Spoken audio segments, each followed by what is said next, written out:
Hello दोस्तों, UPSC ज्ञानदायनी के इस बेस्ट प्लेटफॉर्म पर आप सभी का स्वागत और अभिनंदन है। मैं नेहा आप सभी के बीच में, और बहुत ही इम्पोर्टेंट आज का सेशन होने वाला है जो पर्यावरण से संबंधित करंट अफेयर से रिलेटेड है, जो वहां से हर हाल में 2, 3, 4, 5 नंबर तक के नंबर आ सकते हैं या 5 क्वेश्चन तक आ सकते हैं, 5 नंबर के क्वेश्चन तक आ सकते हैं। तो आइए देखते हैं फटाफट करंट अफेयर से रिलेटेड। तो मैंने कहा तो करंट तो आपके लिए मोस्ट इंपॉर्टेंट है, खास करके पर्यावरण विज्ञान। अब पर्यावरण विज्ञान से संबंधित जितनी कम से कम 7 से 8 महीने की बातें हैं वो सारी मैं आपको एक वीडियो में बताने वाली हूं।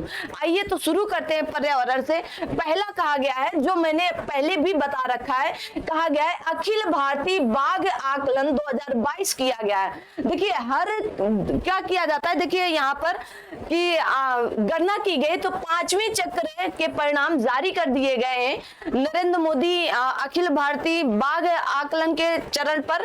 ठीक है, स्टेट ऑफ टाइगर्स 2022 क्या नामक रिपोर्ट में संकलित प्रस्तुत किया गया। तो आपसे पूछा जा सकता है कि स्टेट ऑफ टाइगर्स 2022 किससे संबंधित है। ठीक है, आई होप आप समझ गए होंगे। कहा गया वर्ष 2022 में भारत में बाघों की संख्या बढ़कर 3167 हो चुकी है। भाई याद रखिएगा।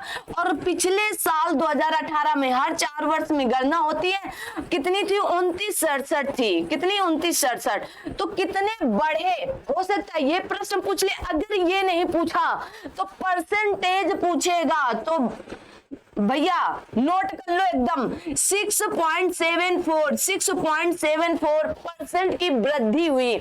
अगर संख्या में पूछे तो 200 की वृद्धि हुई। 3167 में 2967 घटा लेंगे, 200 की वृद्धि हो गई। सीधी एकदम मुद्दे की बात करते हैं। अच्छा, ये क्यों जारी हुआ? सबसे बड़ा मुद्दा ये आता है, ये क्यों जारी किया गया। तो आइए बाद में फिर वहां चलते हैं। कहा गया है प्रोजेक्ट टाइगर के 50 वर्ष पूरे हो चुके, इसलिए तो प्रोजेक्ट टाइगर को लॉन्च किया गया। क्यों? क्योंकि ये कब आया था? तो 1973 में। तो 1 अप्रैल 1973 आपको पूरा याद करना, 1 अप्रैल 1973। ठीक है, और 2023 में 1 अप्रैल 2023 को टाइगर प्रोजेक्ट की स्थापना 50 वर्ष पूर्ण हो चुके हैं, तब इनकी गणना हुई है। ठीक है, याद रखिएगा। प्रोजेक्ट टाइगर विश्व में अपनी तरह की सबसे बड़ी प्रजाति संरक्षण पहल है, ये भी बात ठीक है। और कहां हुई? तो मैसूर कर्नाटक स्थित मैसूर विश्वविद्यालय प्रोजेक्ट टाइगर 50 के पूरे होने का कहा गया है स्मरणोत्सव मनाया गया या कार्यक्रम का उद्घाटन हुआ। तो आपसे ये पूछ सकता है कि स्मरणोत्सव कहां पर मनाया गया या इसका उद्घाटन कहां पर किया गया। तो मैसूर कर्नाटक में किया गया। कहां पर? मैसूर कर्नाटक में। इतनी बात आपको यहां से जानना अति आवश्यक थी।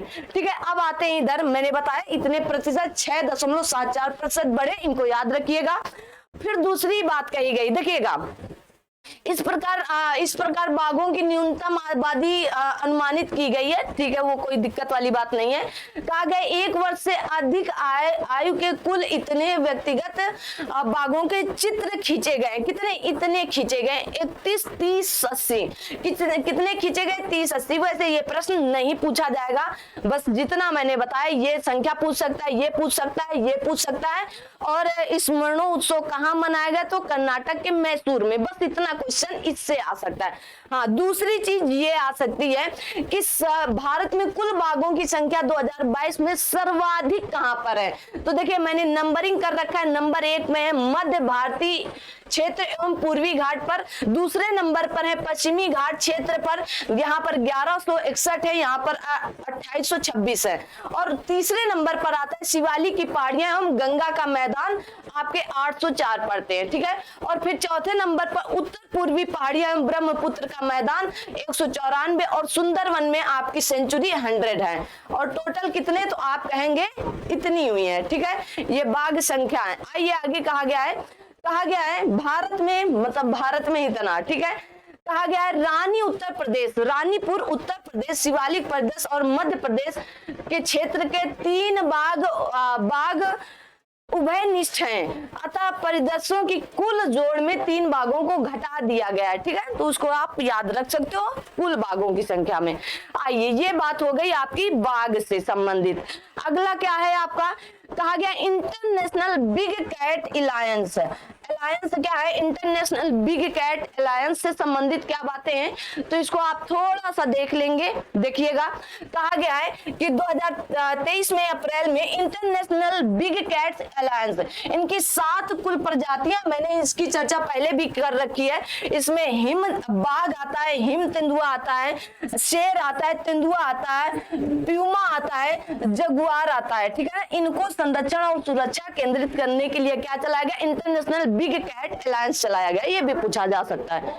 अगला देखेंगे, अगला यहाँ पर है कि इंडियन एनर्जी एक्सचेंज भारत का पहला कार्बन तटस्थ पावर एक्सचेंज बन चुका है। मोस्ट इंपॉर्टेंट है, आ सकता है प्रश्न में। तो इंडियन एनर्जी एक्सचेंज कार्बन तटस्थ पावर एक्सचेंज घोषित किया गया है, और यह कार्बन तटस्थ घोषित होने भारत का पहला पावर एक्सचेंज है, ठीक है। तो इंडियन एनर्जी एक्सचेंज कार्बन तटस्थ क्या, तो पावर एक्सचेंज घोषित किया गया, जो भारत का पहला है। मोस्ट इंपॉर्टेंट, वैसे तो हेडिंग ही मोस्ट इंपॉर्टेंट है कि इंडिया एनर्जी एक्सचेंज भारत का पहला कार्बन तटस्थ पावर एक्सचेंज बन चुका है। बस आपको इतना ही याद कर लेना है। बाकी आपको कार्बन तटस्थ का अर्थ क्या है आप इसको पढ़ सकते हो, बट ये प्री में नहीं पूछा जाएगा, यहां से मेंस के लिए क्वेश्चन बनता है, तो आप इसको अभी छोड़ सकते हो। आगे प्री के लिए अभी आप दूसरा देखें। देखिएगा, मोस्ट इंपॉर्टेंट पहली बात, ये प्रश्न आपको 220% आने की संभावनाएं हैं। नीलगिरी तहर परियोजना,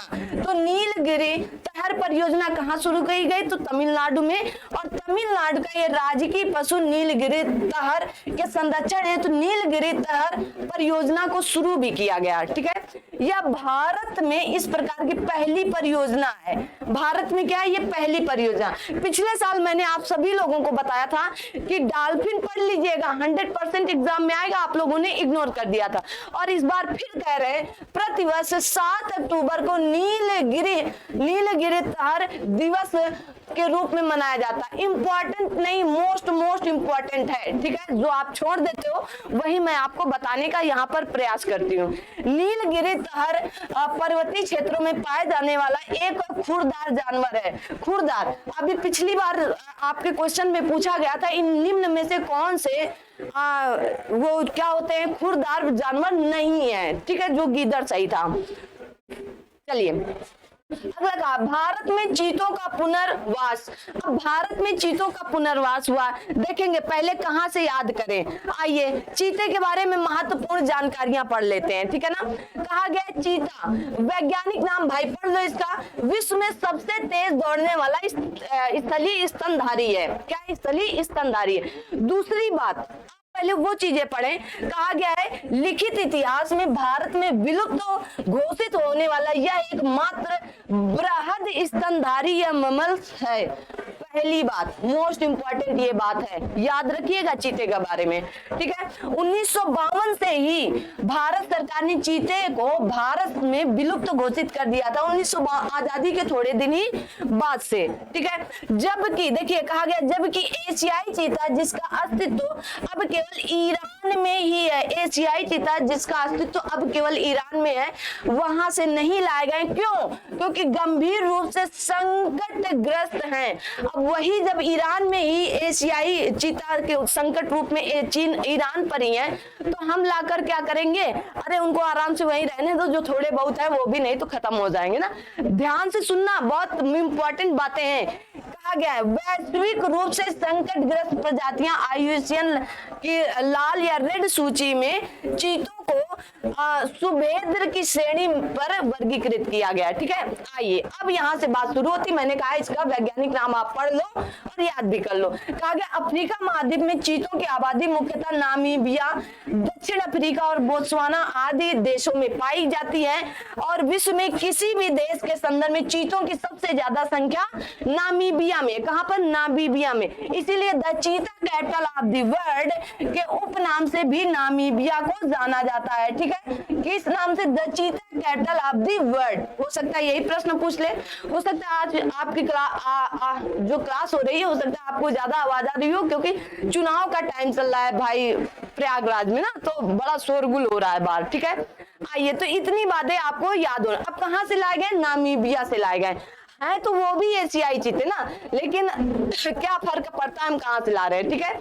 विश्व में वयस्क चीतों की कुल ज्ञात संख्या 65-17 है। कितनी है? 65-17, 6517। मैंने शेर कितने बताए, बाघ कितने बताए, बाघ तो मैंने बाघ बताए आपको 31-67, और चीता कितने? 65-17। आइए अब बात करते हैं हम कहां पर, ये है, तो कहा गया है कि कूनो राष्ट्रीय उद्यान जो मध्य प्रदेश में है रहने के लिए मुक्त दिया गया है नामीबिया से लाए गए चीते। अब आपसे पूछ सकता है कितने चीतों को लाया गया, तो टोटल 8 चीतों को कूनो राष्ट्रीय उद्यान में छोड़ा गया है। इनमें 5 मादा है और 3 नर है। तो यहाँ पर भी क्या है भाई, मादा भारी है ना, मादा का पद भारी है। तो मादा कितनी? 5 मादा लाई गई है और 3 नर लाए गए, ठीक है। तो कौन सा रेशियो बनेगा? 5:3, ठीक है, याद रखिएगा। उल्लेखनीय कि वर्ष 2052 में ही विलुप्त, भारत में विलुप्त घोषित कर दिया गया था। लगभग 7 दशक बाद भारतीय भूमि पर वापसी हुई है, किसकी? चीतों की, है ना। कहा गया 18 फरवरी 2023 को दक्षिण अफ्रीका से लाए गए 12 चीतों को कूनो राष्ट्रीय उद्यान में रहने के लिए मुक्त किया गया। तो आए कितने? अभी तो टोटल 8 आए हैं, ठीक है ना, 8 आए हैं। बस आपको इतने ही इसमें पढ़ने की जरूरत है, उससे ज्यादा आप पढ़ोगे तो खुद भी कंफ्यूज हो जाओगे, ठीक है ना। तो उससे ज्यादा आपको क्या करना है? नहीं पढ़ना है, ठीक है। आइए आगे चलते हैं। कहा गया है महेंद्रगिरी जो उड़ीसा में महेंद्रगिरी पहाड़ी जैव विविधता विरासत स्थल में शामिल हुई वर्तमान में, ठीक है। अब वर्तमान में भारत में कितनी हो वो हम आपको बताएंगे। नहीं दिख रहा है? आइए दिखा देते हैं भाई ना, अभी तो दिख रहा है ना, और थोड़ा बड़ा कर दें, चलिए अभी दिख रहा है। चलिए, कहा गया महेंद्रगिरी पहाड़ी जैव विविधता विरासत स्थल में शामिल की गई। प्रश्न हो सकता है यहीं से बन जाए, ठीक है। कब? नवंबर 2022 उड़ीसा सरकार ने एक अधिसूचना के माध्यम से महेंद्रगिरी पहाड़ी को जैव विविधता विरासत स्थल में, अब बताएंगे जैव विविधता अधिनियम कब आया, या उड़ीसा का द्वितीय जैव विविधता विरासत स्थल है। कहा गया मंदसौर या कंधमाल जिला उड़ीसा या का प्रथम जैव विविधता विरासत स्थल था, यह विरासत स्थल है, ठीक है। ये दूसरा है, कौन सा? तो आप कहेंगे महेंद्रगिरी वाला, ठीक है। आगे देखते हैं। कहा गया तमिलनाडु सरकार ने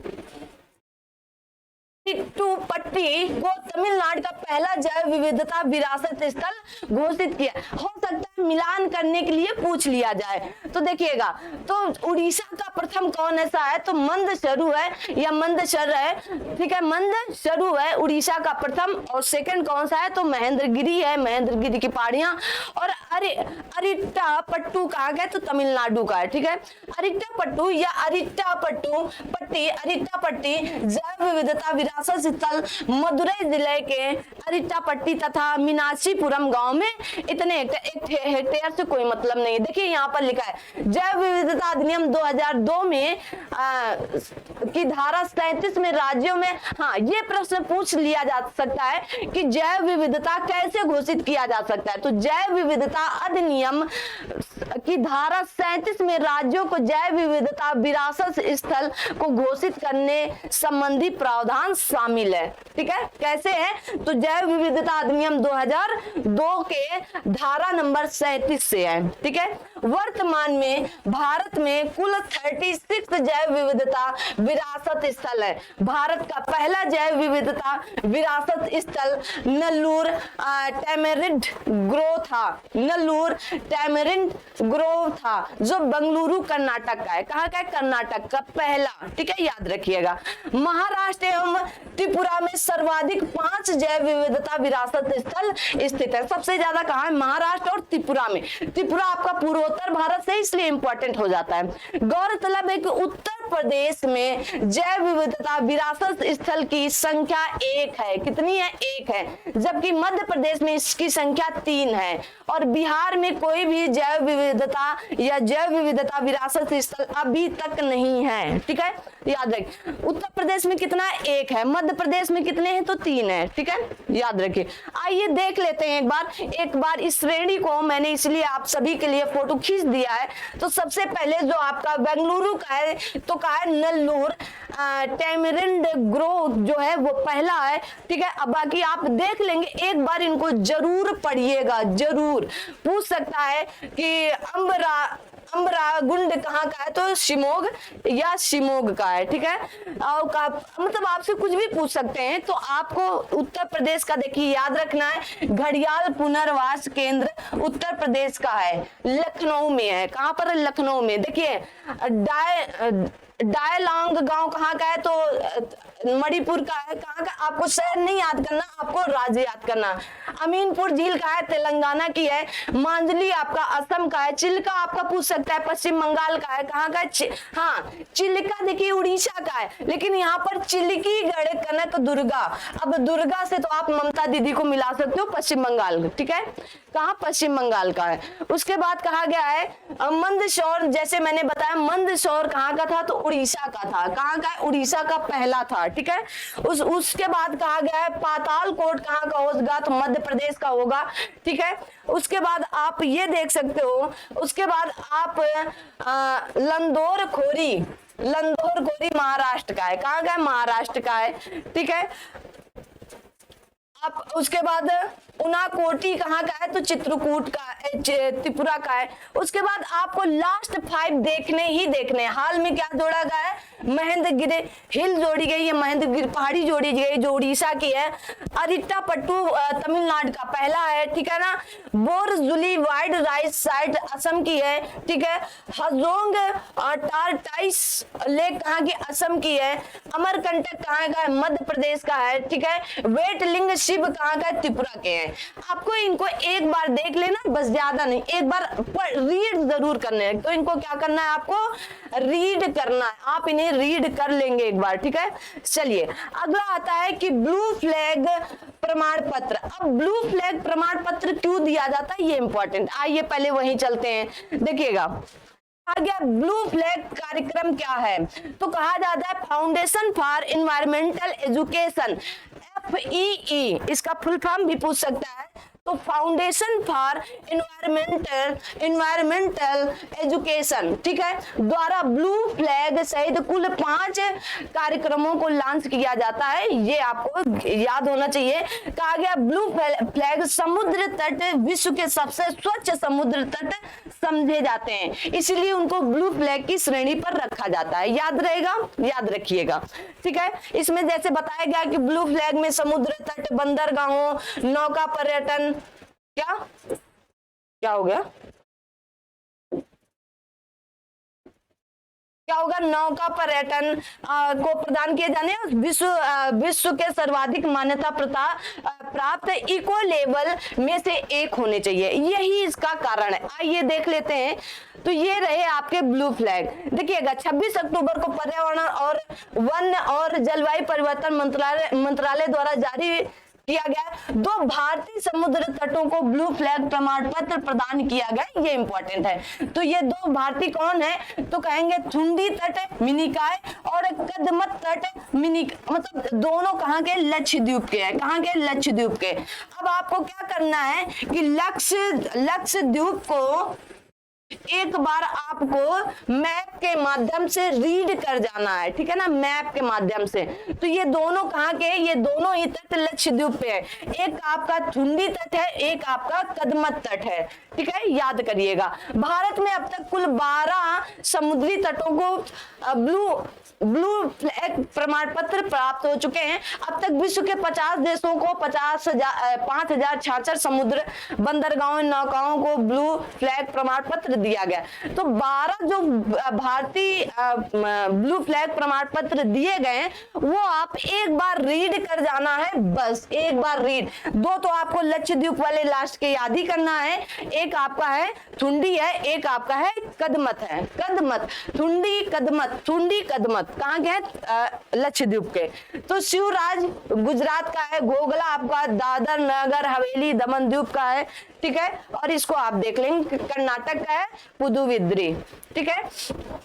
देखिएगा गोल्डन आप उड़ीसा का देख सकते हो, ईडन आपका ईडन पुदुचेरी का है, कोवलम या कोवलम तमिलनाडु का है, ठीक है। इनको आप देख सकते हैं, लेकिन ये 2 आपको याद ही करने हैं, ठीक है ना। आइए इसके आगे चलते हैं। देश का कहाँ चला गया? देश का 53वां बाघ अभ्यारण्य most most most most important है। रानीपुर बाघ अभ्यारण्य बना है 53वां, उत्तर प्रदेश सरकार द्वारा चित्रकूट जिले में अवस्थित है। 53वां बाघ अभ्यारण्य बन गया है, ठीक है ना। तो बाघ अभ्यारण्य के बारे में जान लो पहले। तो क्या है बाघ अभ्यारण्य? कहा गया पन्ना टाइगर रिजर्व मध्य प्रदेश और रानीपुर बाघ अभ्यारण्य एक दूसरे के करीब स्थित है, जो बाघों की आवाजाही के लिए एक महत्वपूर्ण गलियारा है, ठीक है ना, याद रखिएगा, ठीक है। आपको अब याद क्या करना है? तो आपको याद क्या करना है? अब आपको रानीपुर बाघ अभ्यारण्य याद करना है। तो अब ये पूछा जा सकता है कि उत्तर प्रदेश में कुल कितने बाघ अभ्यारण्य हो चुके हैं? वेरी वेरी इंपॉर्टेंट है। हो सकता है आपसे ये पूछे कि इनमें से कौन शामिल नहीं है। तो कौन कौन से? तो दुधवा बाघ अभ्यारण्य है, अमनगढ़ क्षेत्र या कार्बेट टाइगर रिजर्व बाघ अभ्यारण्य है, उसके बाद आपका शिमलीपाल है, और रानीपुर तो आपका अभी लेटेस्ट 53वां बना है। कौन सा? 53वां बना है। तो आपको इन चारों को याद कर लेना है। अब आपसे पूछ सकता है कि सबसे बड़ा बाघ अभ्यारण्य कौन सा है? तो आप कहेंगे दुधवा बाघ अभ्यारण्य सबसे बड़ा है, और सबसे छोटा बाघ अभ्यारण्य तो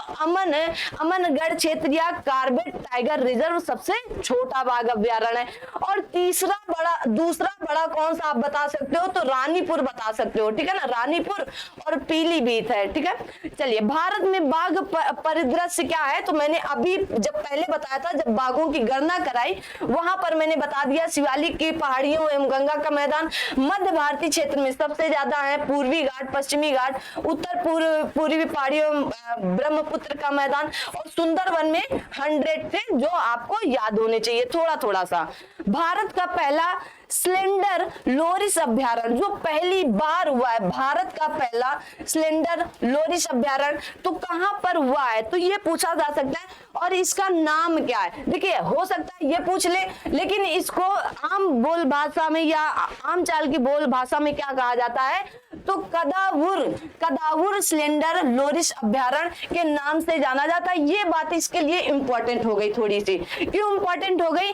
क्योंकि तमिलनाडु सरकार ने भारत के पहले स्लेंडर लोरिस अभ्यारण्य के गठन हेतु अधिसूचना जारी की। क्या जारी की? अधिसूचना जारी की है, ठीक है। कहा गया स्लेंडर लोरिस छोटे निशाचर या नर वानर होते हैं। क्या होते हैं? नर वानर होते हैं, ये भी आपको याद रखना है। पाए कहाँ जाते हैं? तो आप कहेंगे दक्षिण भारत श्रीलंका के उष्णकटिबंधीय पर्णपाती वनों में पाए जाते हैं, ठीक है। ये बहुत छोटे 25 सेंटीमीटर के आसपास होते हैं, ठीक है ना। स्लेंडर लोरिस की 2 प्रजातियां होती है। कौन कौन सी? तो रेड स्लेंडर लोरिस और ग्रे स्लेंडर लोरिस। इनके रासायनिक जो वैज्ञानिक नाम है इनको आप देख लेंगे थोड़ा थोड़ा सा ना। कहा गया है international union for conservation of nature की लाल सूची में रेड स्लेंडर लोरेंस को लुप्त प्राय प्रजाति के तौर पर सूचीबद्ध किया गया है। उसके बाद आप ग्रे स्लेंडर लोरेंस को संकटापन्न के रूप में सूचीबद्ध किया गया। तो कहाँ है? बस आपको ये याद कर लेना है और इनकी सूची याद कर लेना, कभी कभी पूछ सकता है।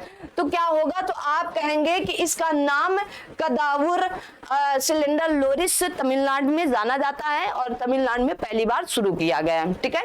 आइए देश का पहला डुगोंग संरक्षण रिजर्व देश का पहला है तो कहां पर है? तमिलनाडु सरकार द्वारा पाक की खाड़ी में देश के पहले डुगोंग संरक्षण रिजर्व की स्थापना की गई है। ठीक है, डुगोंग विश्व में सबसे बड़ा या सबसे बड़े शाकाहारी स्तनपायी जलजीव से संबंधित है, जिसमें इसे समुद्री गाय के नाम से भी जाना जाता है। डुगोंग, डुगोंग और डुगोन, देखिए डुगोंग और डुगोन क्या है, डुगोन इसका वैज्ञानिक नाम डुगोंग डुगोन है। ठीक है, भारतीय वन्यजीव संस्थान के अनुसार डुगोंग भारत में मन्नार की खाड़ी, पाक की खाड़ी, देखिए यहाँ पर बात हुई किसकी, तो यहाँ पर मैंने बताया कहाँ पर मिलेंगे, पाक की खाड़ी पर, और कहाँ मिलेंगे तो मन्नार की खाड़ी, पाक की खाड़ी और कच्छ की खाड़ी पर, कच्छ की खाड़ी तथा अंडमान और निकोबार में पाए जाते हैं। ये आपको पूरा याद करना है। ठीक है, भारत का पहला हिमस्खलन निगरानी रडार, देखिएगा हमारे जो जवान है, जो सैनिक है हमारे, अब क्या होता है, भारत का पहला निगरानी जो हिमस्खलन हो जाता है, हिमखलन हो जाता है, उनसे क्या होता है, उनकी मृत्यु हो जाती है भाई। अब एकदम हमारे नौजवान जब उनकी डेथ होती है या वो शहीद होते हैं तो बहुत ज्यादा दिक्कत होती है। तो सिक्किम में भारत के अपनी तरह के पहले हिमस्खलन निगरानी रडार का उद्घाटन किया है। ठीक है ना, अब ये थोड़ा सा पहले सूचना दे देगा तो उनको भागने या वहां से बचने का थोड़ा सा मौका मिल जाएगा। तो भारतीय थल सेना और रक्षा भू सूचना विज्ञान अनुसंधान प्रतिष्ठान द्वारा की गई है। इसमें क्या होगा, 3 सेकंड के अंदर उसका पता लगा सकता है, जिससे यह अत्यधिक ऊंचाई वाले क्षेत्र में सैनिकों की जान बचाने और संपत्ति के नुकसान को कम करने में मदद करेगा। ठीक है, तो इससे क्या होगा, जो हमारे सैनिक हैं जिनकी जान चली जाती है उनको बचाने थोड़ा सा कम कर देगा। ठीक है, इसमें और क्या, यह रडार सूक्ष्म तरंगों या 60 माइक्रोवेव पल्स के प्रयोग के माध्यम से हिमस्खलन का पता करेगा। आगे मैंने क्यों लिखा है तराई हाथी अभ्यारण्य मोस्ट इंपॉर्टेंट, आप देखते हैं। तराई हाथी अभ्यारण्य जो है ये पर्यावरण वन और जलवायु परिवर्तन मंत्रालय सरकार द्वारा मंजूरी प्रदान की गई है। यह देश का 33वां हाथी अभ्यारण्य जबकि उत्तर प्रदेश का दूसरा हाथी अभ्यारण्य होगा। देश का 33वां होगा और उत्तर प्रदेश का दूसरा होगा। ठीक है, क्या होगा, दूसरा होगा। आइए देखते हैं, तो कहा गया है यह हाथी अभ्यारण्य उत्तर प्रदेश के 4 जिला लखीमपुर खीरी, बहराइच, पीलीभीत और शाहजहांपुर में विस्तृत होगा। मोस्ट इंपॉर्टेंट बात है, क्या होगा, तो आपका कहेंगे हाथी अभ्यारण्य जो है वो देश का तो 33वां है लेकिन उत्तर प्रदेश का दूसरा है। तो 4 जिलों पर है, 1 2 3 4 जिलों पर ये विस्तृत है, याद रखिएगा। पीलीभीत बाघ अभ्यारण्य, दुधवा बाघ अभ्यारण्य, किशनपुर पक्षी अभ्यारण्य, कतनिया घाट वन्यजीव अभ्यारण्य और दुधवा बफर जोन तथा दक्षिण खीरी वन प्रबंधन जोन को ये विस्तृत करेगा। ठीक है, याद रखिएगा। आगे देखते हैं, थोड़ी सी क्लास लंबी होगी लेकिन आपको मजा आने वाला है। ठीक है, तो क्या है, ये कहा गया प्रोजेक्ट एलिफेंट की शुरुआत 1992 में की गई थी। हाँ, उत्तर प्रदेश का हाथी रिजर्व उत्तर प्रदेश का पहला हाथी अभ्यारण्य है। ठीक है, उत्तर प्रदेश का हाथी रिजर्व क्या है, उत्तर प्रदेश का पहला हाथी अभ्यारण्य है, याद रखिएगा। ठीक है, आइए देख लेते हैं, हाथी अभ्यारण्य ये राज्य है। ठीक है, तो आप इनको देखेंगे, मैं कहाँ का बताऊंगी। देखिए जैसे दिहिंग पटकई कहाँ का होगा, असम का होगा। काजीरंगा असम का होगा। धनसिरी असम का है। चिरांग असम का है। छत्तीसगढ़ का बादलखोल कहाँ का होगा, तो छत्तीसगढ़ का होगा। सिंहभूम झारखंड की होगी। ठीक है, वायनाड हाथी अभ्यारण्य केरल का है। कहाँ का, केरल का है। लिम्बाबुर हाथी केरल का है। अनामुदी हाथी केरल का है। पेरियार केरल का है। गारो हिल्स मेघालय का होगा। इटकी हाथी या इटंकी हाथी का नागालैंड का। ठीक है, और सिंगफान हाथी कहाँ का होगा, तो नागालैंड का। मयूरभंज उड़ीसा का। संबलपुर उड़ीसा का। नीलगिरी तमिलनाडु की। कोयम्बटूर तमिलनाडु का। अन्नामलाई तमिलनाडु की। श्रीविल्ली पुत्तूर हाथी अभ्यारण्य तमिलनाडु की।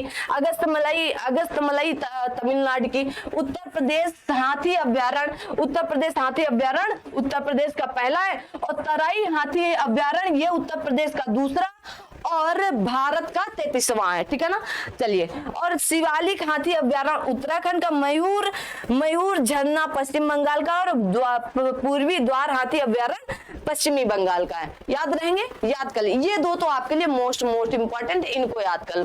उत्तर प्रदेश हाथी अभ्यारण्य भारत उत्तर प्रदेश का पहला है। ठीक है, आइए उसके बाद 3 हिमालयी पौधे IUCN की रेड सूची में शामिल है। तो 3 औषधि पौधे जो मेडिकल प्लांट्स हैं वो क्या है, रेड लिस्ट में शामिल किए गए हैं। तो कौन कौन से हैं भाई, इनको पढ़ लो, 2 और 3। तो कहा गया है मीजोट्रोपिस पिलिटा, मीजोट्रोपिस पिलिटा, भाई पढ़ लीजिएगा ना, क्योंकि है ही ऐसे नाम, क्या ही किया जा सकता, उनको एकदम से नहीं पढ़ा जा सकता है ना। प्रिटिलोरिया सिरहोशा, प्रिटिलोरिया सिरहोशा। अगला है डेक्टाई लोरिजा हताई गिरिया, ठीक है, आप पढ़ लेंगे। तो जो मिजो है उसको पटवा नाम के रूप में भी जाना जाता है, ठीक है। यह उत्तराखंड का स्थानिक पौधा है जो गंभीर रूप से संकटग्रस्त है, ठीक है, क्रिटिकल जोन पर आता है ना। जो आपका फ्रिटिलोरिया है वो आपका हिमालयी फ्रिटिलरी के नाम से भी जाना जाता है, ठीक है। ये आपका बल्बनुमा जड़ी बूटी होती है, किसकी, बल्बनुमा, ठीक है ना। ये रेड सूची में किसमें शामिल है, तो लाल सूची में सुबोध में है, ठीक है। आगे काट गया डेक्टाई लोरिजा जो है, इसको आप देख लेंगे, यह हिंदू कुश और अफगानिस्तान, भूटान, चीन और भारत, नेपाल, पाकिस्तान, हिमालयी क्षेत्र में स्थानिक प्रजाति है इसकी, ठीक है। बस इतना ही है, ये भी लाल सूची के लुप्तप्राय के रूप में सूचीबद्ध है। हाँ, भारत के 35 रामसर स्थल, क्या आप, अरे 35 के 75 रामसर स्थल, क्या आप 75 के 75 याद कर सकते हो, नहीं कर सकते हो। तो 75 वर्ष देश स्वतंत्रता के 75 वर्ष में रामसर स्थल के 75 बढ़कर कितनी हो गई, रामसर स्थल 75 हो गए। इतनी क्या है, इनके हेक्टेयर है 13,000 इकाई, 2.5 सैकड़ा, 10 लाख, ठीक है। 13,26,677 हेक्टेयर क्षेत्र पर है।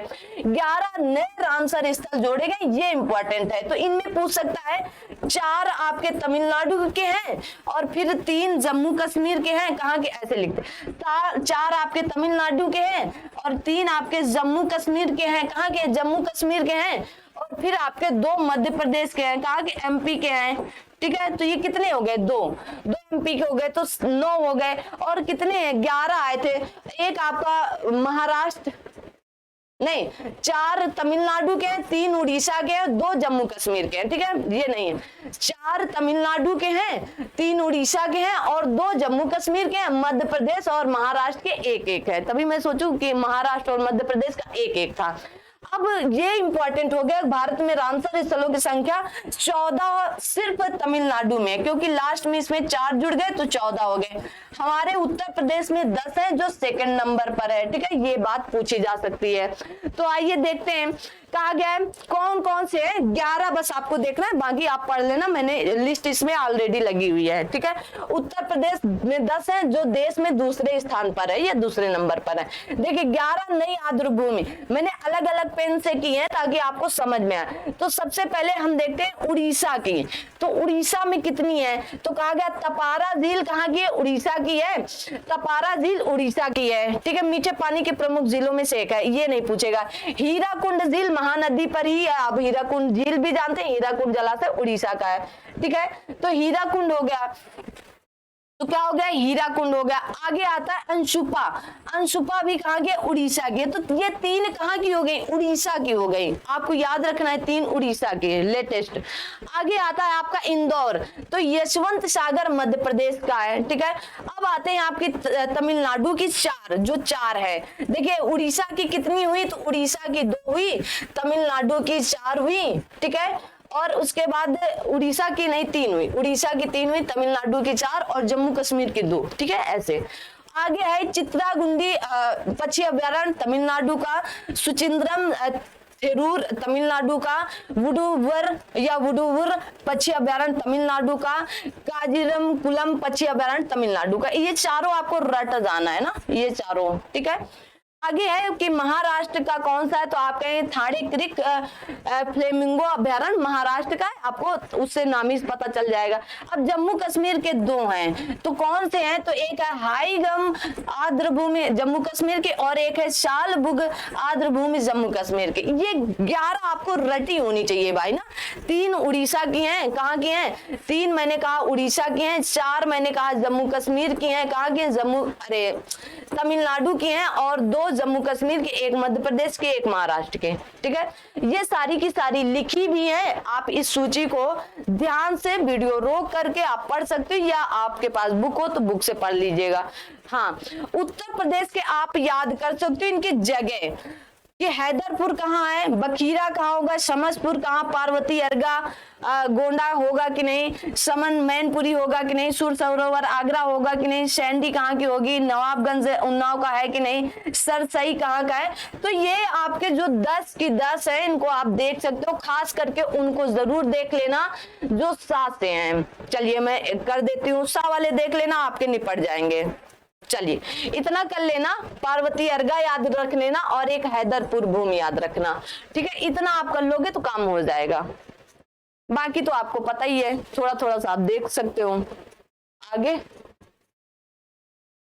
अच्छा अभी भाई, ये विश्व की पहली फिशिंग कैट गणना हुई, विश्व की पहली फिशिंग कैट गणना हुई है। ठीक है, विश्व की पहली है इसलिए। तो 5 जून विश्व पर्यावरण दिवस के अवसर पर चिल्का विकास प्राधिकरण या चिल्का डेवलपमेंट अथॉरिटी के द्वारा जारी की गई उड़ीसा स्थित चिल्का झील में 176 फिशिंग कैट पाई गई हैं। ठीक है, आगे देखेंगे, फिशिंग कैट जंगली बिल्ली की एक क्या है, दुर्लभ प्रजाति है। फिशिंग कैट क्या है, एक दुर्लभ प्रजाति है। वैज्ञानिक नाम इसका ये है, आप इसको जरूर पढ़ना, देखियो प्रियो नेलुरस विवेरिनस, तो प्रियो नेलुरस विवेरिनस। ठीक है ना, देखिएगा आपके सामने सब कुछ करते हैं, ये नहीं सोचिएगा कि अरे कहीं से वो करके, सब कुछ आपके सामने होता है। ठीक है, आर्द्र भूमि क्षेत्र और मैंग्रोव आवासों में पाई जाती हैं। ठीक है, ये भारत में ये ज्यादातर सुंदरवन, मैंग्रोव वन, हिमालय की तलछटी तथा पश्चिमी घाट में पाई जाती है। ठीक है, याद रखिए। IUCN की लाल सूची के रूप में सुभेद्र के रूप में सूचीबद्ध है। ठीक है, आगे देखेंगे कि ये क्या है, प्रजातियां आपकी मतलब उसी में संकटाग्रस्त प्रजातियों में आती हैं। ठीक है ना, तो इनको आप देखेंगे। हाँ, ये साइट्स के अंतर्गत आती हैं, तो साइट्स का यहाँ पर फुल फॉर्म लिखा है, तो आप इस साइट्स का फुल फॉर्म फ्योना और फ्लोरा को जरूर पढ़ेंगे। ठीक है, चलिएगा, ये सब उन्हें अनुच्छेद 4 के परिशिष्ट सेकंड में सूचीबद्ध है।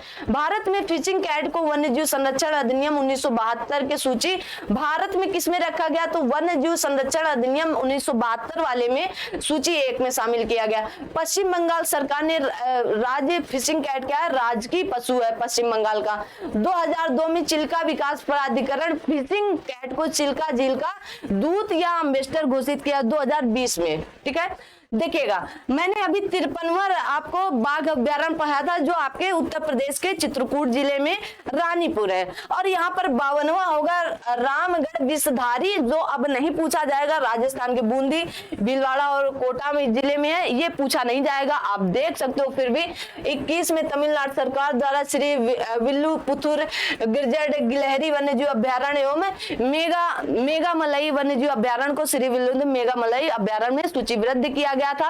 हाँ, ये याद कर सकते हो कि यहाँ पर रणथंभौर बाघ अभ्यारण्य, सरिस्का, मुकंदरा हंस और रामगढ़ विषधारी, तो कितने हो गए, 4 हो गए टोटल, कितने 4 हो गए। सर्वाधिक बाघ अभ्यारण्य मध्य प्रदेश और महाराष्ट्र में, इनकी संख्या 6 है। और सबसे बड़ा भारत का बाघ अभ्यारण्य कौन था, तो नागार्जुन श्रीशैलम आंध्र प्रदेश का है। अब ये अगर करंट अफेयर यहाँ से अगर पर्यावरण से संबंधित आपने अच्छे से पढ़ ली या पढ़ लिया तो बहुत अच्छे स्कोर आएंगे। थैंक यू सो मच, मिलते हैं अगली क्लास में, तब तक आप सभी लोग अपना ध्यान रखें और बुक लेकर इसको जरूर पढ़िएगा। ठीक है।